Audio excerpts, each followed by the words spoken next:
3, 2, 1. In under 1 month in December 2025, SpaceX's target valuation nearly doubled from $800 billion to a staggering $1.5 trillion during its IPO planned for late 2026. That would value it at more than every aerospace company on Earth combined, and instantly make it one of the most valuable companies in recorded history. But what drives such an insane valuation? It's not because Elon Musk is going to send us to Mars, despite what he keeps saying. It's because of SpaceX's hidden strategy, to monopolize space years before it even makes sense to anybody else. And that's what I'll be covering in this video. The thing is, SpaceX is already the most powerful space company in existence, and it's not even close. It controls 65% of all satellites in orbit and provides internet to 155 countries via Starlink, including both the Ukrainian and Russian front lines in the ongoing war. SpaceX's reusable Falcon rockets are by far the most efficient launches on Earth and are regularly used by NASA and the U.S. Army. But everything we've seen is just the start of SpaceX's ambitions. The key is how they're planning to capture a market that doesn't even exist yet using 2 key angles. The first angle: AI data centers floating in space, powered by unlimited solar energy beyond any power grid on Earth. But there's a big problem. The technology doesn't even exist yet. Cooling a computer in a vacuum is so difficult that a single megawatt of processing would need heat radiators the size of 4 football pitches. Current data centers use over 100 megawatts each. The market is actually betting that Elon Musk will find a way to reinvent physics in the next few years. The second angle is even crazier. SpaceX is aiming to exploit the efficiency of its rockets to try and capture the only narrow segment of Earth's orbit where satellites can receive constant power from the sun. By flooding that segment of orbit with satellites, SpaceX is aiming to leverage its early mover advantage to dominate access to space, leaving less space for everyone else. I'll go through this in more detail later in the video, so be sure to stick around for that. But while all this is going on, as Wall Street debates the SpaceX valuation, China quietly deployed the world's first space supercomputer last year. It's already floating around in space, fully operational, but almost nobody in the West even noticed. They're shaping up to be the only real competition against SpaceX in this new space race of the 21st century. This is the story of how one company and one man is building a monopoly over the frontier infrastructure the entire world might soon depend on, and why the trap might already be shut. Welcome to the Capital Desk, where we cover the structure behind the stories. Let's start with what SpaceX actually controls right now. Not what they're planning, what they've already locked in. First, launch capabilities. SpaceX flew a record-breaking 170 orbital missions in 2025, roughly once every 2 days. That's more launches than most nations have conducted in their entire history combined. Second, the network, Starlink. 9 million paying customers, adding 20,000 new subscribers every single day. The largest satellite constellation ever built, by a factor of 10. And now, the layer they're adding, compute. Data centers in orbit. Processing power for AI, floating above your head. If you've ever wondered what vertical integration actually means in practice, this is it. Control the transport, control the network, control the applications that run on top. Think about how Apple's App Store works. Apple doesn't make most of the apps. They don't need to.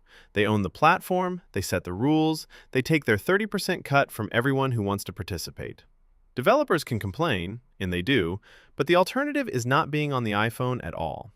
SpaceX is building the same structure, but for space, and they've added something Apple never had: contract clauses that make it nearly impossible for customers to leave. In 2023, testimony from Carol Craig, CEO of a small satellite company called Sidus Space, revealed that SpaceX's rideshare contracts include something called right of first refusal. Here's how it works. You sign up with SpaceX to launch your satellite. Later, you find a competitor offering a better price. You want to switch, but you can't. Not unless SpaceX declines to match the offer. And since SpaceX is already the lowest cost provider, they can always match. They've even been known to use predatory pricing tactics to drive out competing companies like Rocket Lab. All this means they have effective veto power over your business decisions, over your access to space. Now, to be fair, this isn't illegal. Similar arrangements exist in other industries. But in a market with one dominant provider and no realistic alternatives, there's a word for what this creates: a trap. So let's talk about those alternatives, or rather, the absence of them. Jeff Bezos founded Blue Origin in 2000, 2 years before SpaceX. He's invested roughly $15 billion of his own money.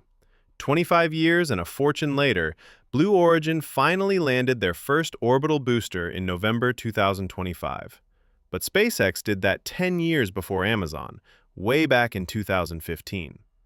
Rocket Lab, the scrappy New Zealand competitor everyone thought might break the monopoly, just delayed their medium-lift Neutron rocket to 2026, maybe 2027. Europe's Iris-Squared constellation won't be operational until 2030. China's reusable rocket program crashed twice in December alone. There's a concept in competitive dynamics called escape velocity, the point where your lead compounds faster than anyone can catch up. SpaceX hit that threshold somewhere around 2020. Every year since, the gap has widened. SpaceX doesn't need to build orbital data centers to profit from them. They don't even need to win in that market. By controlling the only affordable way to reach orbit, they're the toll road for everyone else's ambitions. Google wants to build their Project Suncatcher AI constellation. They'll launch on SpaceX. Microsoft wants orbital computer for Azure.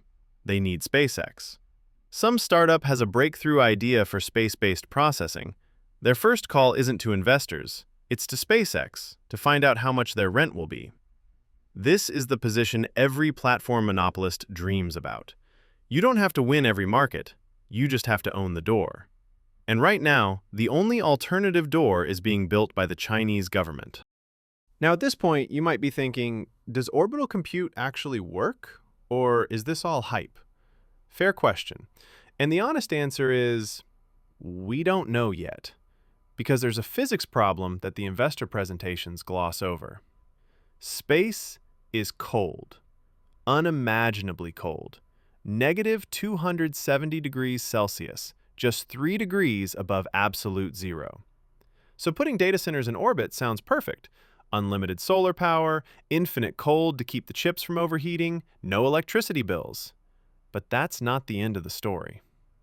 On Earth, when your computer gets hot, the air carries that heat away. That's convection. It's why your laptop has fans. In space, there is no air, no convection, no fans that work in a vacuum. The only way to cool anything is radiation, literally glowing infrared light into the void and hoping photons carry your waste heat away fast enough. When you run the physics, the Stefan-Boltzmann equations that govern radiative heat transfer, something uncomfortable emerges. A 1 megawatt data center in space would need radiator panels covering roughly 40,000 square meters. For reference, the International Space Station's solar arrays cover about 2,500 square meters. We're talking 15 times the ISS for 1 megawatt. And the AI industry needs gigawatts, thousands of football fields floating in space, vulnerable to even a tiny collision or mistake. Now, these are engineering challenges, not impossibilities. Google's recent testing showed their AI chips are surprisingly radiation resistant, 3 times more tolerant than expected. A startup called StarCloud successfully ran an NVIDIA GPU in orbit last month, but they were doing inference on satellite images, spotting lifeboats, detecting wildfires, not training large language models. This is the tension at the heart of the $1.5 trillion valuation.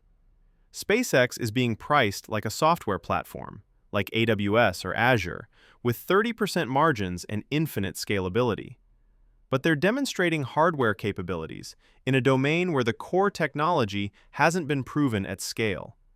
The market is betting that these physics problems will be solved. Maybe they will. Musk has a track record of solving problems experts called impossible. But right now, the honest assessment is this: We're pricing a future that doesn't exist yet, based on technology that hasn't been demonstrated, dependent on physics that might not work. Hey there! If you're finding this video useful, consider liking, subscribing, and share your thoughts in the comments. With your support, we can do videos like this regularly. Thanks for your support. And now, back to the video. So if the physics of AI data centers in space is this uncertain, why is SpaceX rushing to go public now? That brings us to the second key angle that SpaceX is using to build its monopoly: orbital capture. Here's what most people don't understand. There's only actually a small part of the orbit around Earth that is ideal for satellites. Satellites need what's called a sun-synchronous orbit, tilted at exactly 97 degrees, positioned so they're always at the boundary between day and night on Earth. Solar panels face the sun constantly, so they can constantly draw power from the sun, and there's no need to store this power. But go below 500 kilometers, and atmospheric drag tears your satellites apart. Go above 900 kilometers, and you hit the Van Allen radiation belts, which fry your electronics. That leaves just maybe 400 kilometers of usable altitude in one specific orbital plane. Now imagine putting 100,000 satellites into that band. It gets crowded, fast. There's actually far less space than you would think in space. This is why the timing suddenly makes sense. By the time orbital compute is clearly profitable and regulators understand what's happening, the orbits will already be owned. The slots will already be claimed. So SpaceX raises as much capital as possible, as fast as possible, and starts launching satellites, even if they're not optimized yet. SpaceX is aiming to capture the land first and decide how to monetize it later. And the thing is, SpaceX has built its company around the best technology to execute this strategy. They're not building massive orbital megastructures. They're building around their bread and butter, Starlink-sized satellites, around 27 kilowatts each, clustered tightly together, connected by optical laser links. Thousands of mini data centers instead of one giant one. The thermal profile is proven. The manufacturing is proven. The orbital operations are proven.